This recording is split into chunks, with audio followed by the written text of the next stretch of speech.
One, that was enough. Part 5, The Sofa and the Sabotage.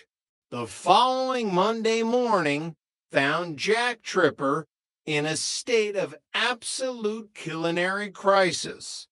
The Gourmet Institute's midterm examination was only 48 hours away, and Jack's nemesis, a perfectionist named Gilbert, who could make a hollandaise sauce in his sleep, was currently making Jack's life a living hell. Tripper, your marepo looks like it was chopped by a blindfolded lumberjack, Gilbert sneered, leaning over Jack's workstation with an arrogance that only a man in a perfectly starched topway could possess. Jack gripped his chef's knife, his knuckles white. It's rustic. Gilbert, it's got character. Unlike your personality, character doesn't pass exams, Gilbert retorted. Back at the apartment, Jonna was dealing with her own kind of drama at the flower shop. A local mobster, or at least a man who watched far too many Godfather reruns, had insisted on a bouquet of silent warning lilies for arrival. Miss Wood, I need these flowers to say I know where you live. But in a classy way, the man said, adjusting his sunglasses. Jonna blinked. Sir, these are daisies. They mostly say I hope you have a nice day and maybe some lemonade.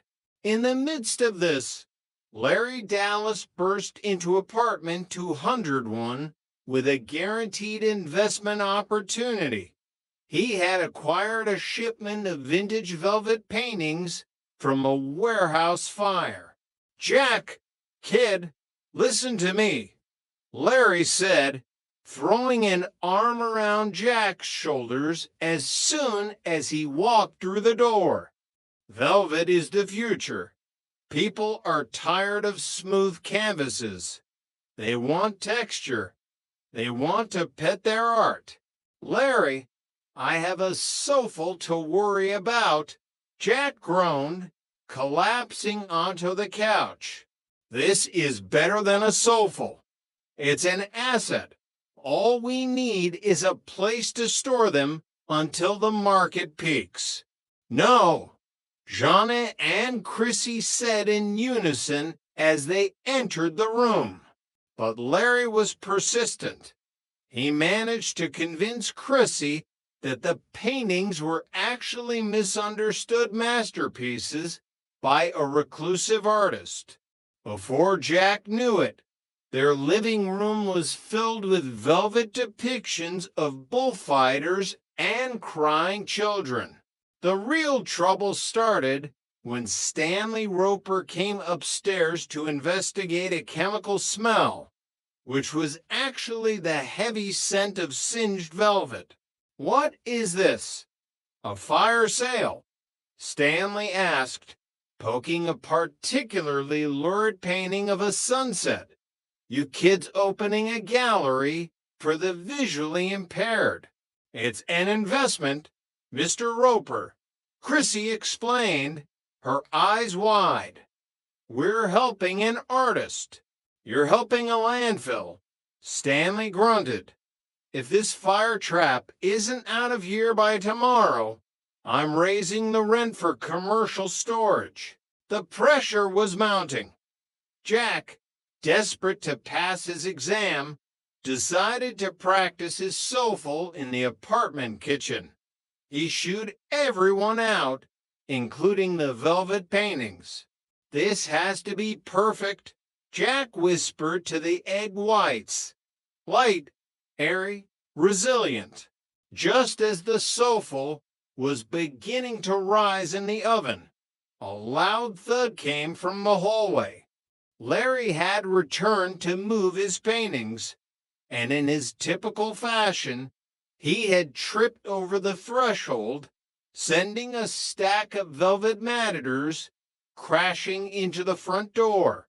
The vibration was enough to make the delicate sofa collapse into a sad, rubbery pancake. Jack stood in front of the oven, his face a mask of tragic realization. He slowly opened the door and stared at the ruins of his academic future. "Larry," Jack said, his voice eerily calm. "Yeah, Jack," Larry called out from the floor, buried under a pile of bullfighters.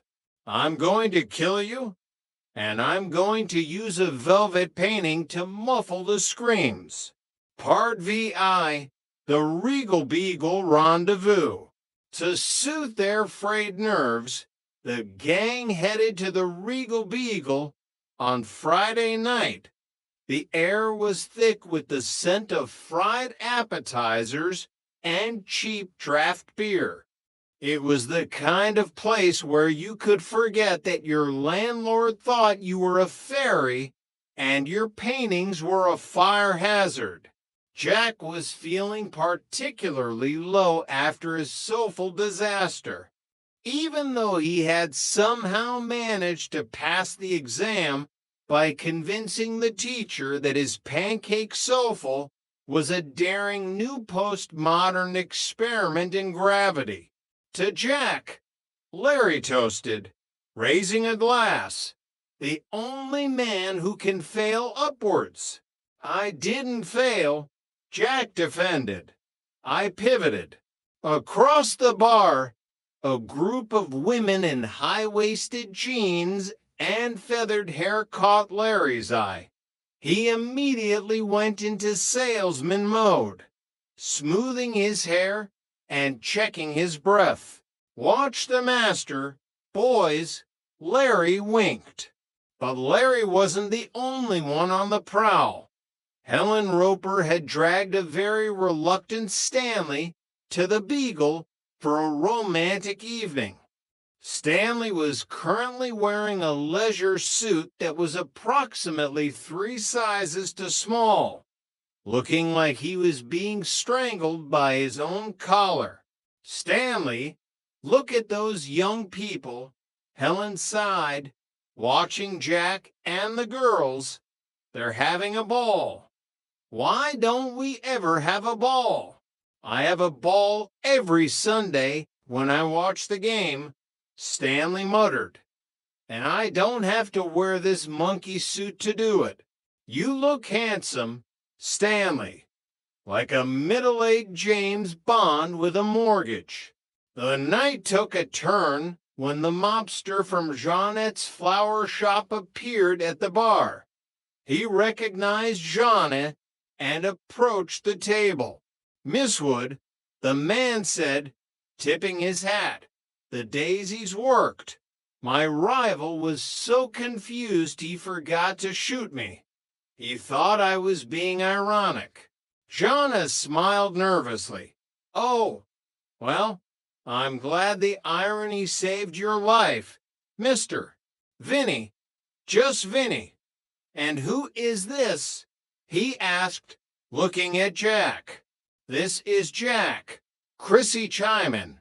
"He's a Price with a steel plate in his head." Vinny's eyes widened. He looked at Jack with a newfound respect. "Yvette, huh?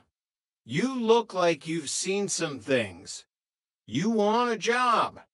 I need a guy who doesn't mind a little ironic gardening." Jack, realizing the hero lie from the previous week was still haunting him, tried to look tough.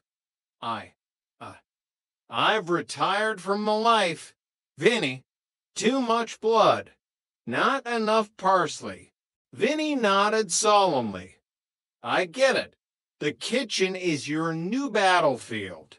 Respect." As Vinny walked away, Larry returned to the table, looking defeated. "The girls over there. They're nuns. In town for a convention.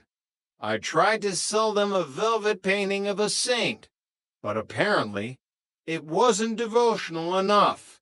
The gang laughed, the tension of the week finally breaking. You know, Jack said, looking around the table at his